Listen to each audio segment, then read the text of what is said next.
The Caitlin Clark stimulus package, also known as the newly agreed upon CBA deal. Make no mistake about it, folks. Every time the owners came to the table and said, fine, we'll increase the salary cap to this, you can thank Caitlin Clark. Every time the owner said, fine, we'll pay for your housing again, you can thank Caitlin Clark. Every time the owner said, shoot, we really don't want to come up off this 15% number, but you know what? We'll move a little bit. You can thank CC22. This was not what A'ja Wilson expected. No one has spent the past 2 years persuading themselves that the Caitlin Clark controversy was overblown, that the fanfare was a media fabrication, that the numbers would eventually decline, and that this league had real stars prior to Clark's arrival and would go on without all of this drama. None of them expected this, since the WNBA recently approved the largest collective bargaining agreement in the history of professional women's basketball. If you enjoy this content, please consider liking and subscribing to the channel. It may surprise you to learn that almost 90% of viewers have not yet subscribed. Even though it only takes a second and is free, it means the world to us. Have you already subscribed? Fantastic. I sincerely appreciate your help. Let's return to the video now. A'ja Wilson and all her Glazers could give a big thank you to Caitlin Clark for her getting paid. Ever since the league came to an agreement, all we've been hearing about is how A'ja Wilson is about to sign this historic Supermax deal like she just did it all on her own. No, you could thank Caitlin Clark for revolutionizing the game so you could get paid. We don't care how many MVPs and championships A'ja won or how she was already known. It doesn't matter. She didn't change the dynamic of the league for the players that get paid like this. The salary cap was raised from $1.5 million to $7 million. The average salary for players rose from about $120,000 to more than $600,000. Over $300,000 was the minimum pay. Real money, revolutionary money is what seasoned players in this league have been fighting for even before Caitlin Clark was a high school student. The first figure they showed was Clark's change from $78,066 in 2025 to $530,000 in 2026. The structure is currently ablaze. For example, 2024 Rookie of the Year Caitlin Clark, who made $78,066 in 2025, is poised to see her salary jump to $530,000 in 2026. So this year, she is about to jump to that salary, okay? Now, the other jump, the new provision would also be applicable to younger stars such as Aaliyah Boston, who is max eligible in 2026, and Paige Beckers, who is max eligible in 2020. This is what actually happened. Everyone in the women's basketball community was aware that a 17-month negotiation between the Players Association and the WNBA was about to begin. The old CBA was no longer in existence. It was a structure designed for a league that was having difficulty maintaining its relevance. Not one that was breaking viewership records, selling out arenas where seats hadn't been occupied in years, and developing broadcast rights deals that would have been laughed out of the room 5 years ago. And at the center of all that growth, every important decision, and every meeting to which executives were suddenly paying attention was one individual. The reason why they had the battery in the back that they had was because of Caitlin Clark's impact. All of the numbers and the metrics that the players could point to, do you see these ratings? Well, Caitlin Clark effect. Do you see this attendance? Well, Caitlin Clark effect. Do you see the social media impressions? Well, Caitlin Clark effect. This is called the Caitlin Clark stimulus package, and it will go down as a result, a mechanism that no one wanted to explicitly name after a specific person was incorporated in the new CBA when it was introduced in March 2026. They called it the Epic Clause. Excellent performance on first contract is a fast-track pay plan for players who improve the league's financial status before their rookie deal expires. Caitlin Clark's name is not mentioned in the official version of the clause. It didn't have to. Every women's basketball boardroom knew exactly who they were targeting. The WNBA delicately and legally states on paper that no two players are alike by using the EPIC provision. Some players require different paperwork. So this WNBA collective bargaining agreement will fast-track the ability for players on a rookie-scale contract to make maximum and supermax salaries, sources told ESPN. The new provision, called EPIC, Exceptional Performance on Initial Contract, allows players to renegotiate their 4-year salary and earn the standard max that year if they were previously an all-WNBA first team or second team, or the Supermax if they won in the... Let's put the figures on the table since they are the only thing that tells the story honestly and without smoothing the edges. In 2025, the WNBA surpassed 1 million viewers per game for the first time since 2008 because to Caitlin Clark, the player who sold out rival stadiums in places that hadn't had a full house in 10 years. More television viewers watched the player whose name was on a schedule than all the other players in the league combined. Made $78,066. $78,000. That's about the salary of a mid-level paralegal. That is comparable to the pay of an entry-level marketing coordinator who works behind a desk in a location where no one takes vacations. It is far from what a rookie in the NFL, NBA, or Major League Baseball would start at. Meanwhile, Clark was setting assist records, selling jerseys, and introducing cameras to women's basketball, something that hadn't happened in a long time. In this league, her deeds were truly unprecedented. She was also receiving a check from the league that was not enough to cover the rent on a decent apartment in Indianapolis for 2 months. That's not a salary. That league is placing a wager that its most prized asset won't perform well. She did some math. In the realm of sports, everyone calculated it. The league's official, long overdue admission to the public that they had no choice but to comply is also represented by the new CBA. What has now happened is, because of the quote-unquote EPIC rule, I'm going to call it the Caitlin rule, because let's be real, she was the first person to have reached this. Whether it be it's Caitlin, Aaliyah, and Paige are all eligible. I'm just going to call it the Caitlin rule. Just like the old Rose rule in the NBA, we're going to call it the Caitlin rule. So, ironically, if Caitlin goes and wins MVP this year, she's actually eligible for the Supermax in 2026. It is no longer the case in 2026. Clark's salary has increased by over 500% to $530,000, about 6 times what she made the season before. And before you start applauding the league for finally getting it right, pause. Because that $530,000 is still the greatest team sports discount out on right now, and it's not even close. Clark made $16.1 million in 2025 alone, while the WNBA paid her $78,000. The entire business, including compensation, endorsements, public appearances, speaking engagements, and contracts. Wilson, HY, Gatorade, State Farm, and Nike. She is the 6th highest paid female athlete in the world. In 2025, when her earning potential was at its peak, the WNBA paid her less than half of 1% of her total pay. No business school professor could afford the franchise-level services the league was getting without experiencing physical discomfort. The $530,000 rise is real. You're welcome. For every sponsor, TV network, and stadium that sells out as soon as Clark's name appears on the away schedule, it still does not fairly reflect her genuine worth, even if it has been achieved 10 times over. The increase is unjust. This is the least the league could do to prevent embarrassing itself even more.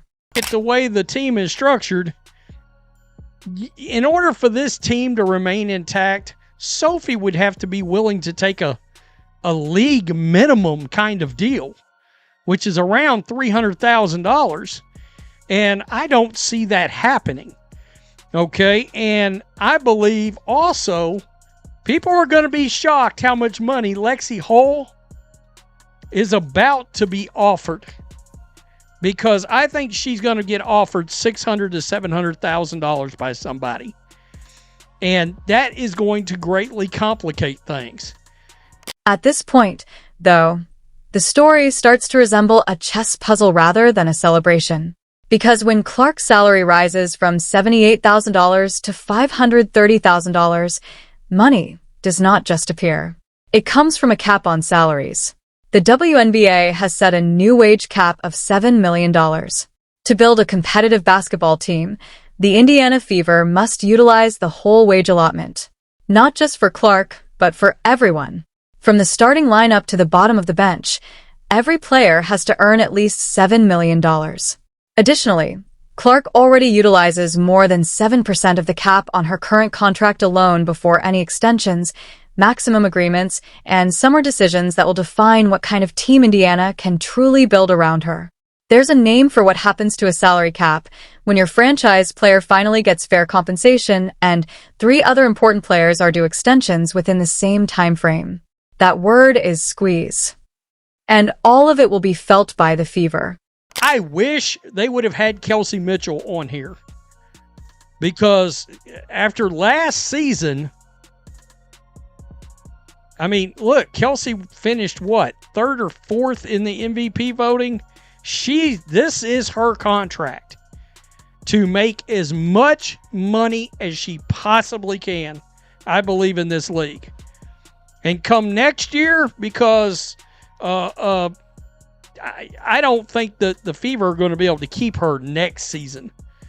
And one could argue, depending on how much you covet depth on a team, like how deep do you want your team to be? I think one could argue against re-signing Kelsey Mitchell this year. Let's talk about Kelsey Mitchell, who is frequently undervalued by the national media. She is one of the most dangerous scoring guards in the league. She is the second best player for the Indiana Fever, and negotiating her contract at a crossroads has become much more expensive due to the new CBA. Mitchell was a free agent prior to the 2025 campaign, but Indiana signed her to a 1-year contract under the new CBA by using the core classification. If they choose to make the best short-term decision in 2026, the Fever core Mitchell's salary rises to $1.4 million, a supermax contract that is perfect for a player of her caliber. It also amounts to 20% of Indiana's $7 million cap on a single player who isn't Caitlin Clark. For this offseason, Aaliyah Boston is likewise completely qualified. According to the Epic clause, Clark herself is qualified for a 3-year maximum deal worth $1.3 million in 2027, which will rise to a $1.7 million supermax extension in 2028. Go slowly through those numbers. Clark received $1.3 million. Boston at limit Mitchell's $1.4 million super limit. Just those 3 players account for over half of Indiana's total cap. More than half before they add a backup point guard, finish the forward rotation, or acquire any of the depth that sets successful teams apart from championship teams. The Fever's front desk is staring at that calculations. That is what a historic salary increase looks like from the standpoint of a $7 million budget. I want Kelsey Mitchell to take a 1-year deal instead of a multi-year deal due to this. Aaliyah Boston is eligible for the Supermax this year. The following year, Caitlin Clark is eligible for a Supermax, which could be worth $1.7 million, actually close to $2 million. So, who are you going to invest in? Kelsey Mitchell or Caitlin Clark? And that's why I say, don't play this game, Fever.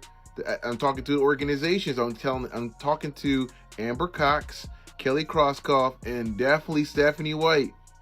Don't mess this up. Please, for the love of God, do not mess this up. I don't mind if Kelsey Mitchell comes back for 1 year, but 1 year only. There have been multiple examples of this common small cap squeeze in professional sports in every major league that has ever had a franchise player worth more than the team's total compensation. You build an electrical apparatus. You locate the middle. The celebrity gets the promotion she deserves. An increase driven by fans and revenue, backed by every number on every spreadsheet in the office. The math eventually catches up to the imagination. The supporting cast starts to fall apart since the cap is unable to retain everyone at market rate simultaneously. Money is lost by role players. Depth vanishes. The team that was winning games with 10 outstanding players and a hungry bench starts to look weaker as each summer passes and a new contract decision results in another painful farewell. Clark is deserving of the promotion. A cap squeeze is imminent. The two items do not conflict with one another. They are two different viewpoints on the same narrative. We're tired of the mindset of just be grateful for what you have. No, we need to dive into it. We need to have better workplaces, practice facilities like this. And it's not just for the women of the league now. We're talking about the women coming up, the future. We want them to have a safe space to where they can perform at a high level and get that revenue share and to live on a salary that is what they've earned. It's livable. That is livable. You don't have to go over to Europe, go to other places. Absolutely. And then there is A'ja Wilson, who is consistently excluded from any real conversation on the WNBA and money. She has received 3 MVP awards. She was an Olympic gold medalist. The WNBA was won by her. She is among the most decorated players in the history of this league, as seen by the trophy cabinet. Wilson has never been able to match the kind of commercial partnerships, national attention, and financial recognition that Clark has amassed over the past 2 years, despite all the honors on her record. Clark has utterly upended the economics of women's basketball. When Sportico published its year-end top-paid athlete report in 2025 and Clark appeared at $16.1 million, it was difficult to overlook Wilson's irritation because Wilson was left out.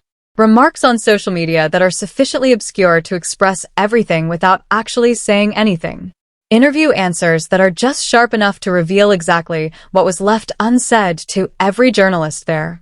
Everyone who witnessed Wilson's months-long tirades over his lack of recognition and delayed accomplishment understood just who he was referring about.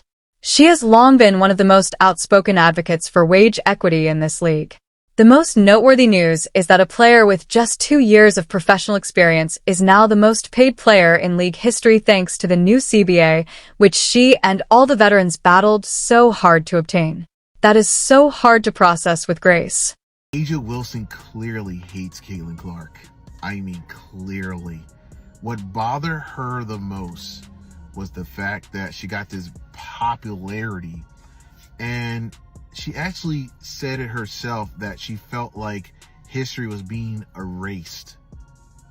Read the magazine.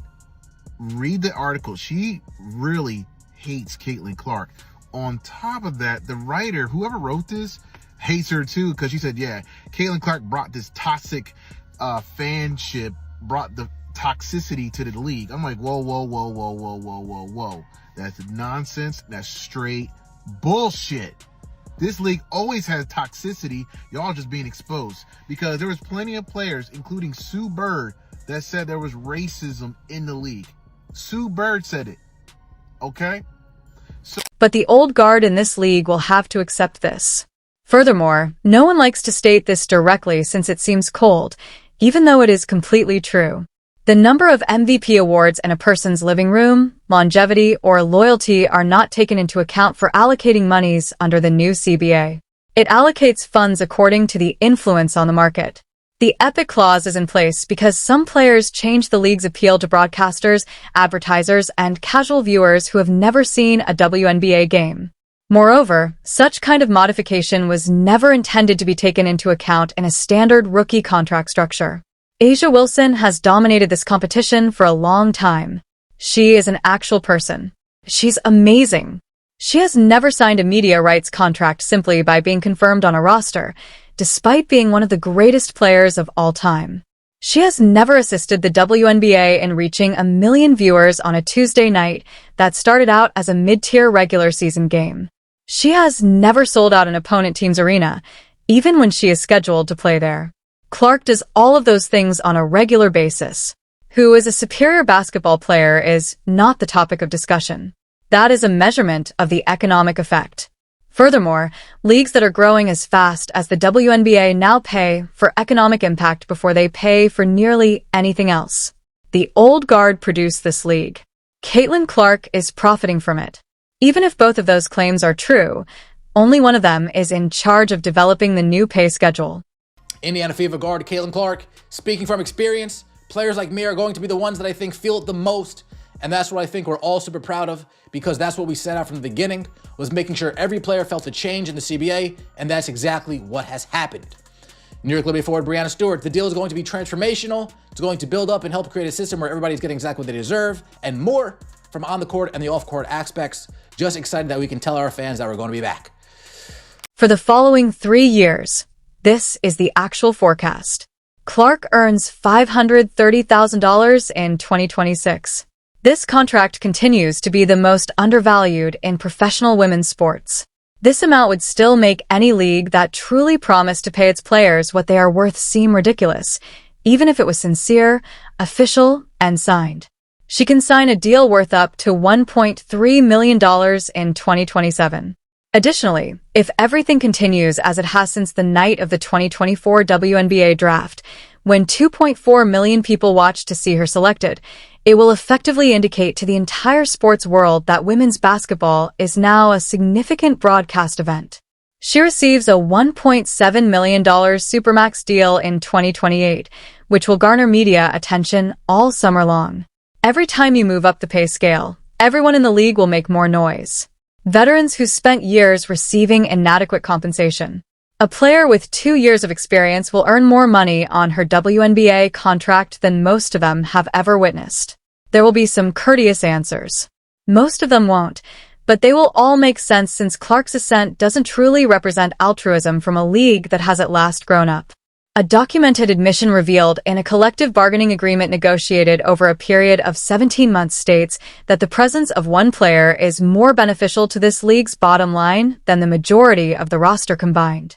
The Caitlin Clark Stimulus Package, also known as the newly agreed upon CBA deal. Make no mistake about it, folks. Every time the owners came to the table and said, fine, we'll increase the salary cap to this, you can thank Caitlin Clark. Every time the owner said, fine, we'll pay for your housing again, you can thank Caitlin Clark. Every time the owner said, shoot, we really don't want to come up off this 15% number, but you know what? We'll move a little bit. You can thank CC22. And on the player side, the only reason why they A'ja Wilson has the capacity for annoyance. Veterans are entitled to object to the distribution. While determining a sport's own value, fans may disagree about what makes it worthy. All of those conversations are appropriate and ought to occur. However, there is one point that cannot be disputed. Caitlin Clark's value to this league is still unquestioned. It's a line item. The total wage cap in a league where it was only $1.5 million a year ago is now $530,000 on its way to $1.7 million. Even if it has gotten much more expensive, the WNBA, which once paid its most important player the salary of a paralegal, has officially been replaced by one that is finally recognizing what it has. We'll see you in the next one once you click the video on the screen. Everyone else will have to either learn to live within that amount or keep watching it rise without it. Please let us know what you think in the comments section, subscribe, and activate all notifications so you don't miss anything. This was not what A'ja Wilson expected. No one has spent the past 2 years persuading themselves that the Caitlin Clark controversy was overblown, that the fanfare was a media fabrication, that the numbers would eventually decline, and that this league had real stars prior to Clark's arrival and would go on without all of this drama. None of them expected this, since the WNBA recently approved the largest collective bargaining agreement in the history of professional women's basketball. If you enjoy this content, please consider liking and subscribing to the channel. It may surprise you to learn that almost 83% of viewers have not yet subscribed. Even though it only takes a second and is free, it means the world to us. Have you already subscribed? Fantastic. I sincerely appreciate your help. Let's return to the video now.